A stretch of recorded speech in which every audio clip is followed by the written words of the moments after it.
नमस्कार बच्चों, आज मेरा लेक्चर तीसरा है। इसमें हम लोग सीखने वाले हैं एटम क्या होता है। एटम के बारे में इस लेक्चर में हम लोग सीखेंगे। तो जो मेरा एटम है, एटम ये क्या होता है, इसका खोज किसने किया, उससे रिलेटेड इस वीडियो में हम लोग सीखेंगे। लेक्चर 2 में हम लोग तो कुछ कुछ जाने हुए हैं एटम के बारे में, थोड़ा सा इस वीडियो में विस्तार से हमको जानना है कि एटम क्या होता है।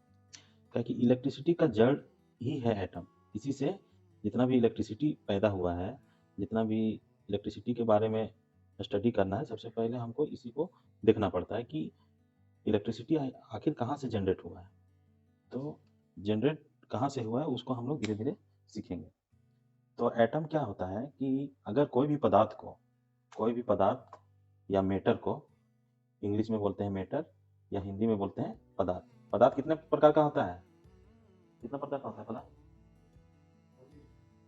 इधर आओ, कितना तरह का बोलो। ये बोल दिया सॉलिड, और दूसरा लिक्विड, तीसरा गैस। सॉलिड, लिक्विड और गैस है ना। ये पदार्थ का अवस्था के आधार पे 3 टाइप में बांटा गया है, सॉलिड, लिक्विड, गैस। समझ में आया? तो सॉलिड का मतलब क्या होता है? सॉलिड का मतलब ठोस हार्ड, मतलब कि जो बैंड या फिर कुछ भी ना हो जल्दी। इसमें जो रहता है शेप और साइज फिक्स रहता है। पेपर साइज फिक्स रहता है। फिक्स रहता है ना सॉलिड में, वो हाँ। चेंज नहीं करता है। और लिक्विड में इसमें शेप और साइज सब चेंज हो सकता है, किसी भी शेप में जा सकता है या फिर किसी भी साइज में हो सकता है वो। लेकिन वॉल्यूम इसका सेम रहता है ना। और गैस का मॉलिक्यूल दूर दूर रहता है। सॉलिड में क्या होता है कि जो उसका जो एटम रहा वो सामने सामने एकदम कॉम्पैक्ट पैक्ट में रहता है, वही थोड़ा सा लूज रहेगा लिक्विड में, और गैस में दूर दूर रहेगा, है ना।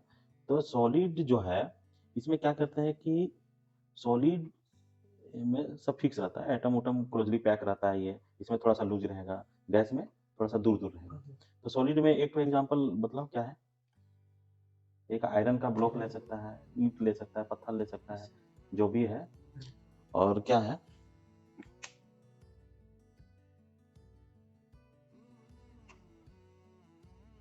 मान लो कोई एक ले लिए मेटर, है ना। उसको क्या किए कि एकदम छोटा छोटा टुकड़ा करते गए। एक ऐसा स्थिति आता है जब वो टुकड़ा नहीं होगा, है ना, उसके नीचे वो टुकड़ा होगा ही नहीं।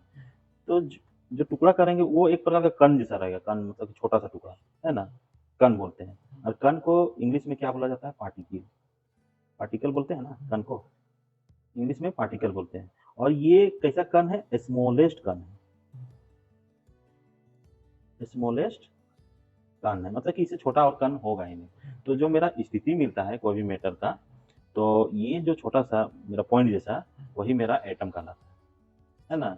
तो एटम कहलाता है। तो जब एटम को खोज किया था, वो साइंटिस्ट का नाम था महर्षि कनाद।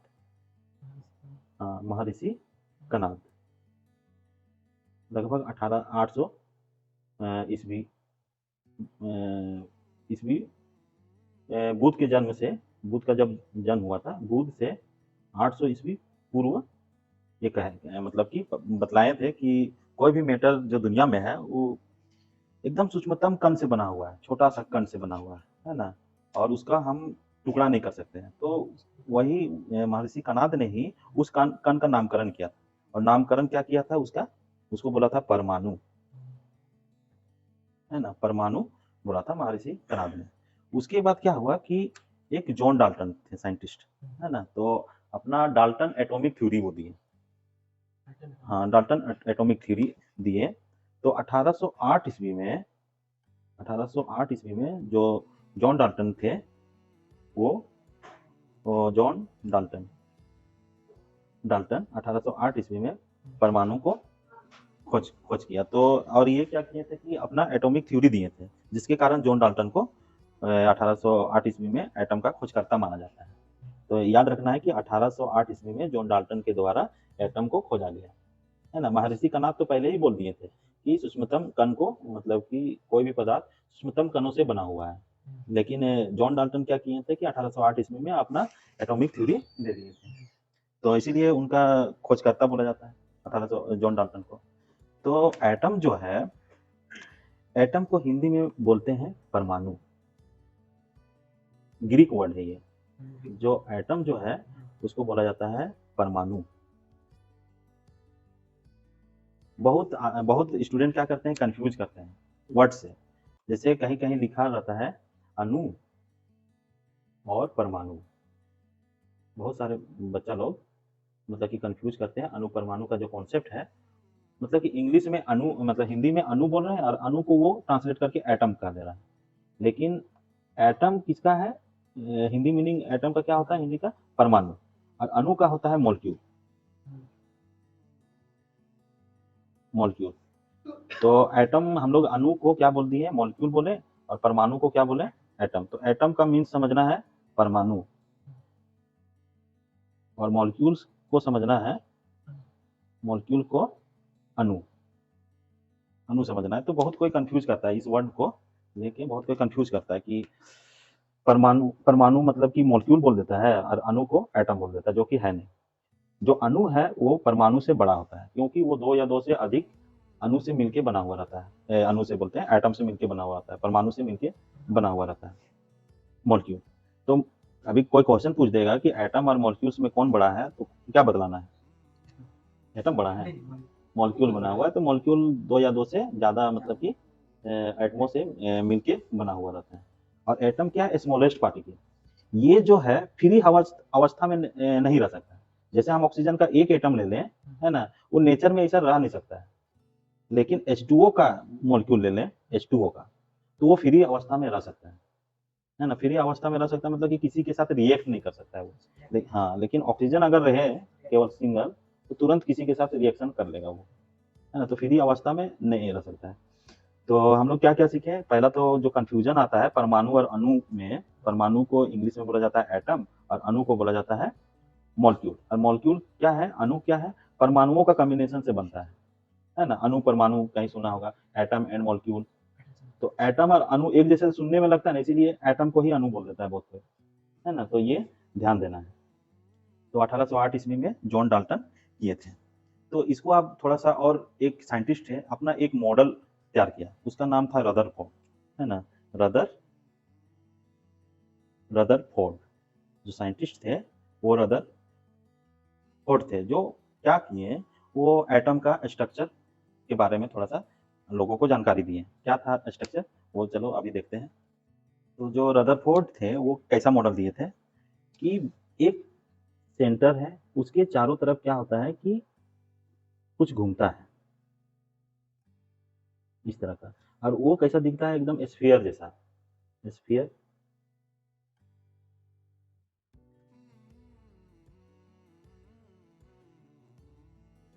स्फेरिकल शेप टाइप का रहता है, मतलब कि बीच में एक चीज है और उसके चारों तरफ किनारे किनारे कुछ घूमता है। और ये जो किनारे किनारे में जो घूमता है, उसको वो बोले इलेक्ट्रॉन रहता है। मतलब कि जो किनारे किनारे घूमता है वो इलेक्ट्रॉन घूमता है, और बीच वाला जो सेंटर है उसमें रहता है प्रोटॉन और न्यूट्रॉन। प्रोटॉन और न्यूट्रॉन रहता है बीच वाला में। ये जो मॉडल दिए थे ये रदरफोर्ड दिए थे, है ना। तो इसमें हम लोग क्या जाने कि बीच वाला जो रहता है उसी में मेरा प्रोटॉन रहता है। इसका ये देखो, इसका जो साइज है, ये जो इलेक्ट्रॉन घूम रहा है उसका साइज से ये बहुत ही छोटा है, कम है। तो इसमें जो प्रोटॉन है, अब ये क्या होता है कि जो इलेक्ट्रॉन और प्रोटॉन जो रहता है वो दोनों बराबर रहते हैं। प्रोटॉन और इलेक्ट्रॉन दोनों बराबर संख्या में रहता है। मान लो कि यहाँ पे 5 इलेक्ट्रॉन घूम रहा है तो 5 इलेक्ट्रॉन प्रोटॉन अंदर में भी रहेगा। 10 इलेक्ट्रॉन अगर घूम रहा है बाहर में तो 10 प्रोटॉन वो अंदर में बराबर रहेगा। जिसके कारण जो एटम है वो इलेक्ट्रिकली न्यूट्रल रहता है। इलेक्ट्रिकली न्यूट्रल का मतलब क्या बोलते हैं इसको, इलेक्ट्रिकली न्यूट्रल का मतलब है कि इसमें एटम में कोई चार्ज नहीं है ना, झटका नहीं देगा, छुओगे तो झटका नहीं देगा। तो इलेक्ट्रिकली मेरा वो न्यूट्रल होता है। जब देखा गया कि अगर इलेक्ट्रॉन निकल जाए या कहीं से आ जाए तो इसमें क्या होता है कि चार्ज आ जाता है। जैसे हम लोग इससे पहले वाला जो वीडियो है उसमें देखे थे कि क्या होता था कि कंघी से रगड़ते थे, तो उसमें क्या होता था कि बच्चा में हम लोग एक्सपेरिमेंट किए हुए हैं ये कंघी से रगड़ने के बाद क्या होता है कि जो छोटा-छोटा कागज़ का टुकड़ा है, उसको अपने ओर मतलब कि खींचने लगता है, मतलब उसमें एक प्रॉपर्टी आ जाता है। तो वो जो है इलेक्ट्रॉन का जाना या उसमें आना, जिसके कारण उसमें एक चार्ज क्रिएट हो जाता है, मतलब कि चार्ज उसमें आ जाता है, चार्ज का प्रॉपर्टी आ जाता है उसमें। तो जो रदरफोर्ड थे, इलेक्ट्रॉन में बोले कि इलेक्ट्रॉन में मेरा नेगेटिव चार्ज होता है, इलेक्ट्रॉन में नेगेटिव चार्ज होता है और प्रोटॉन में पॉजिटिव चार्ज होता है। इसको आप याद कैसे रखेंगे, तो देखो पी से पॉजिटिव और पी से प्रोटॉन। तो पॉजिटिव चार्ज किस में होता है, क्वेश्चन अगर पूछे तो पॉजिटिव चार्ज प्रोटॉन में होता है, और इलेक्ट्रॉन में क्या चार्ज होता है, नेगेटिव चार्ज। ये बेसिक है। एन याद रखना, इधर जो एन है, एन से नेगेटिव, मतलब कि इलेक्ट्रॉन में मेरा नेगेटिव आ गया और प्रोटॉन में क्या आ गया, पॉजिटिव चार्ज आ गया, है ना। तो याद रखना है, इलेक्ट्रॉन में पॉजिटिव होता है और प्रोटॉन में इलेक्ट्रॉन में नेगेटिव होता है, प्रोटॉन में पॉजिटिव होता है। अगर मान लो कि इसमें 10 इलेक्ट्रॉन है, तो 10 कितना होगा, 10 प्रोटॉन होगा। नेचर यही बना के छोड़ा हुआ है कि जितना इलेक्ट्रॉन रहेगा उतना ही प्रोटॉन रहेगा एटम में, और जो एटम है वो इलेक्ट्रिकली न्यूट्रल होगा। क्यों, मान लो कि 10 इलेक्ट्रॉन है तो इसमें क्या हो जाएगा कि 10 नेगेटिव चार्ज हो जाएगा, और इसमें 10 प्रोटॉन है तो 10 पॉजिटिव चार्ज होगा। दोनों आपस में क्या कर लेंगे, आपस में बैलेंस हो जाएगा, पॉजिटिव नेगेटिव आपस में बैलेंस हो जाएगा। अगर किसी कारणवश से इलेक्ट्रॉन ज़्यादा हो जाए, मान लो कि इसकी जगह पे 11 इलेक्ट्रॉन है और प्रोटॉन 10 है, जनरली इलेक्ट्रॉन ही अप डाउन करता है, घटता बढ़ता है, प्रोटॉन तो बीच में रहता है तो वो अप डाउन नहीं करता है।